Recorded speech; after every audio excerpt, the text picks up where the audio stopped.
Dicen que en las estepas del Asia Central hubo una mujer que cabalgaba más rápido que el viento, que en el fragor de la batalla su lanza era tan certera como el rugido de 1000 guerreros. Mientras otros príncipes buscaban gloria, ella nació para la guerra, pero no eran las armas su única prueba.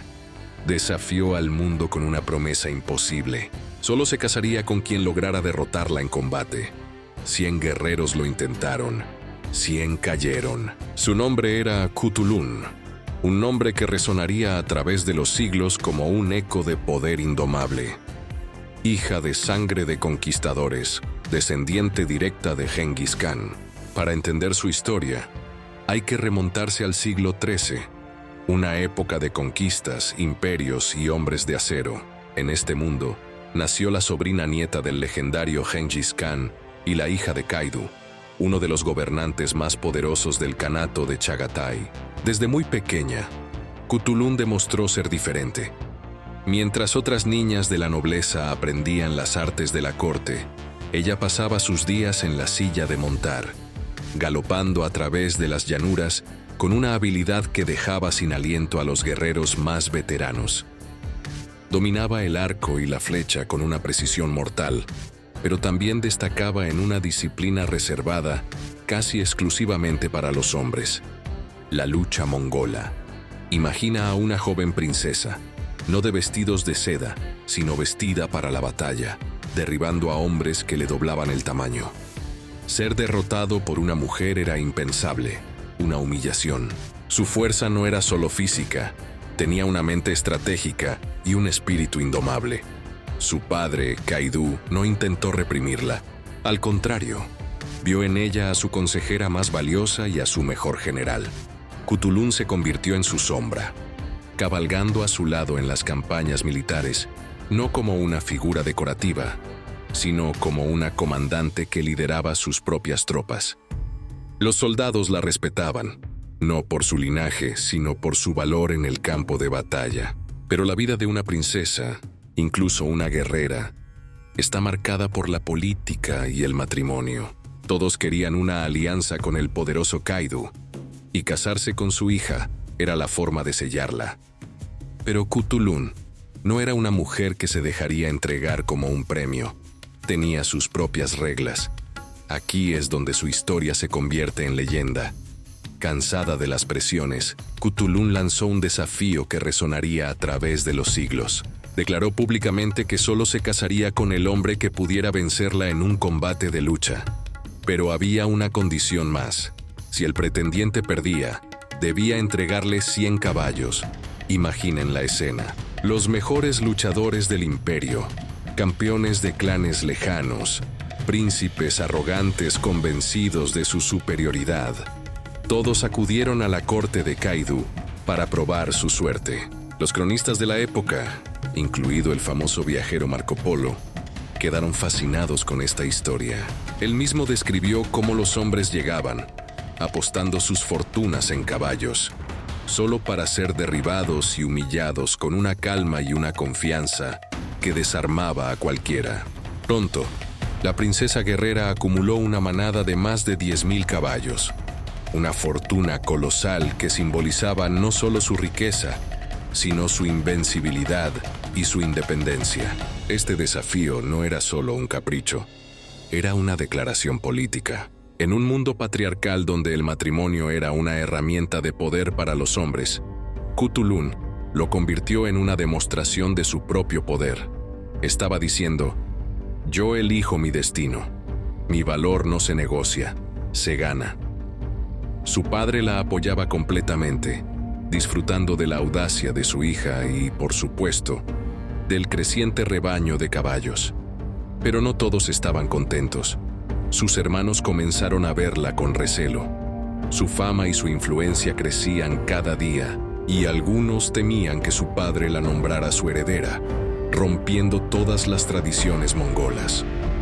Surgieron rumores maliciosos, susurros en la corte que intentaban manchar su reputación. Decían que su relación con su padre era inapropiada, una mentira cruel para socavar su poder. Pero Cthulhun, como siempre, ignoró las calumnias y siguió luchando. tanto en el campo de batalla como en la arena de lucha. La vida de Cthulhu era la guerra, las tensiones entre su padre, Kaidu, y su tío abuelo, el gran Kublai Khan, emperador de la dinastía Yuan en China, eran constantes. Cthulhu no se quedó en la retaguardia. Se convirtió en una figura clave en este conflicto. Los soldados enemigos hablaban de ella con una mezcla de miedo y admiración. Decían que era como una valquiria, apareciendo en medio de la batalla para cambiar el rumbo del combate. Su táctica favorita era cabalgar directamente hacia las líneas enemigas, agarrar a un capitán de su caballo como un águila a su presa y arrastrarlo de vuelta a su propio campamento, sembrando el pánico y el caos. Mientras la corte de Kublai Khan se volvía cada vez más sedentaria y adoptaba costumbres chinas, Cthulhu y su padre representaban la vieja guardia, la tradición de los guerreros de la estepa. Ella no solo luchaba por su padre, luchaba por una forma de vida que veía desaparecer. Con el tiempo, la presión para que se casara se hizo insostenible. Los rumores sobre ella y su padre la estaban dañando políticamente. Finalmente, para acallar las malas lenguas y asegurar la lealtad de sus seguidores, Cthulhu tomó una decisión. Pero, fiel a su estilo, no fue la que todos esperaban. No se casó con un príncipe poderoso ni con un guerrero famoso. Eligió a un hombre de su confianza, un partidario de su padre, pero se dice que nunca fue derrotada en lucha. Algunos relatos sugieren que simplemente eligió a su esposo sin competir, demostrando una vez más que ella tenía el control. Tras la muerte de su padre en 1301, el destino de Cthulhu se vuelve más oscuro. Él la había designado como su sucesora, pero sus hermanos y otros líderes masculinos se opusieron. El poder pasó a su hermano, y el kanato que su padre había defendido con tanto ahínco comenzó a desmoronarse. Los registros históricos sobre sus últimos años son escasos y contradictorios. Algunos dicen que murió defendiendo el legado de su padre en una última y desesperada batalla. Otros que se retiró, invicta y legendaria, a vivir sus días en las estepas que tanto amaba. Sea cual sea su final, su historia no murió. Sobrevivió en las crónicas de viajeros como Marco Polo y Rashid al-Din y se transformó en folclore.